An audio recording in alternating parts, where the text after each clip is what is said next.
प्रधानमन्त्री बालेन शाहको आय स्रोत के हो, गृहमन्त्री सुदन गुरुङको आय स्रोत के हो, उनीहरूसँग यत्रो धन सम्पत्ति कसरी आयो भनेर अहिले विद्यार्थी सङ्घका केही झोले कार्यकर्ताहरू रोडमा आएर आन्दोलन गरिरहेका छन् नि।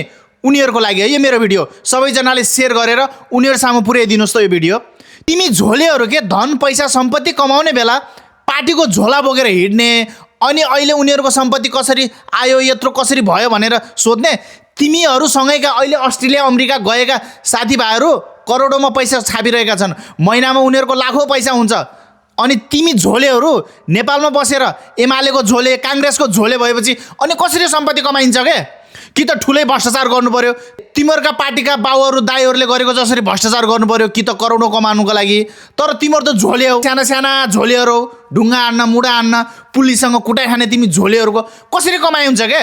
कमाउनलाई त जागिरी खानु पर्यो नि त, टाइममै विदेश जानु पर्यो नि त। अनि टाइममा पैसा नकमाउने, टाइममा जागिरी नखाने।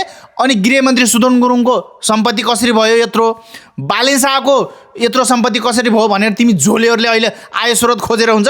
विदेश जाऊ न, टाइममै पैसा कमाउन, त्यो अनि बल्ल धनी भइन्छ, अनि बल्ल करोडपति भइन्छ।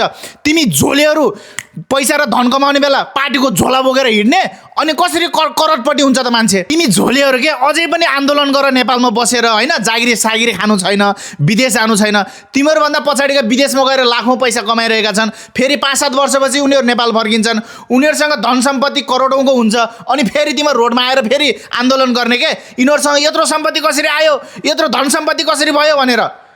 पैसा कमाउने बेला, जागिरी खाने बेला तिमीहरू पार्टीको झोला बोकेर हिँड्ने, झोले भएर हिँड्ने, एक छाक मासु र भातको लागि तिमीहरू बिग्ने, अनि अहिले आय स्रोत के हो भनेर खोजेर हुन्छ तिमीहरू झोलेहरूलाई।